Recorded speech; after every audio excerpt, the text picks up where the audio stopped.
Hello la team, j'espère que tout le monde va bien. Avant de commencer cet exposé sur la somatisation, j'ai eu il y a très peu de temps une conversation intime qui relatait le décès d'une personne extrêmement proche dans mon entourage, qui est décédée d'un cancer des ovaires. Cette femme qui n'a jamais pu avoir d'enfant, et on a fait là un lien évident par rapport précisément à la somatisation de cette douleur. On peut ainsi facilement imaginer que votre corps crie au secours sans que vous ayez mal pour de vrai. C'est ce qu'on appelle la somatisation. Et aujourd'hui, je vais tenter de vous expliquer comment elle bouleverse notre quotidien, nos relations et bien plus encore. Qu'est-ce que la somatisation ? C'est un processus où les conflits intérieurs comme le stress, l'anxiété ou des émotions difficiles se manifestent par des symptômes physiques réels, mais sans aucune cause médicale visible. Par exemple, une personne très stressée au travail pourrait avoir des maux de tête persistants ou des douleurs au ventre, même si tous les examens médicaux disent que tout va bien. Ce n'est pas de la comédie. La souffrance est authentique. Et cela arrive parce que le corps exprime ce que l'esprit n'arrive pas à dire. C'est courant chez ceux qui traversent des moments durs, comme une dépression cachée ou des souvenirs traumatisants. Voyons comment cela impacte notre vie intime, celle de notre conjoint ou partenaire. La somatisation peut tout compliquer en créant des barrières. Imaginez des douleurs constantes ou une fatigue extrême qui rendent les câlins ou les moments d'amour difficiles, voire même impossibles. Par exemple, quelqu'un qui a vécu dans un passé douloureux, comme des disputes familiales enfouies, pourrait se sentir distant pendant l'intimité, ce qui baisse l'envie et provoque des tensions. Le résultat, ce sont des disputes sur des petites choses, un sentiment d'impuissance chez le partenaire et parfois même jusqu'à une séparation. Mais avec un bon dialogue et de l'aide, comme parler par exemple à un spécialiste, on peut retrouver la connexion.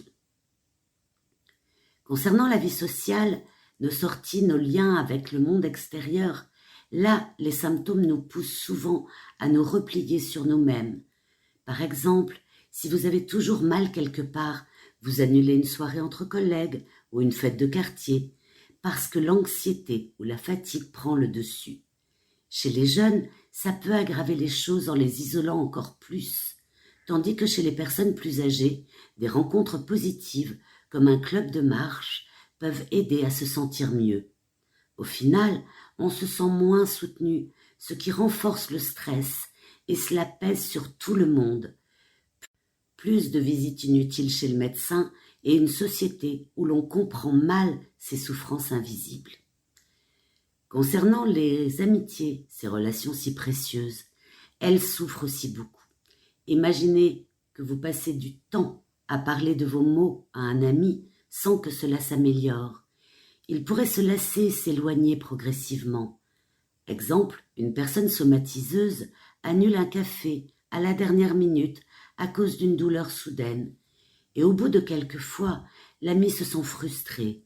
Les liens deviennent moins réciproques, avec moins d'écoute mutuelle. Pourtant, de vrais amis qui vous distraient avec une balade ou une blague peuvent atténuer les symptômes et renforcer le moral. Enfin, regardons les autres aspects de nos vies, comme le quotidien et le travail. Au jour le jour, tout devient un défi. Faire les courses, le ménage, avec une fatigue qui ne passe pas, c'est épuisant et frustrant.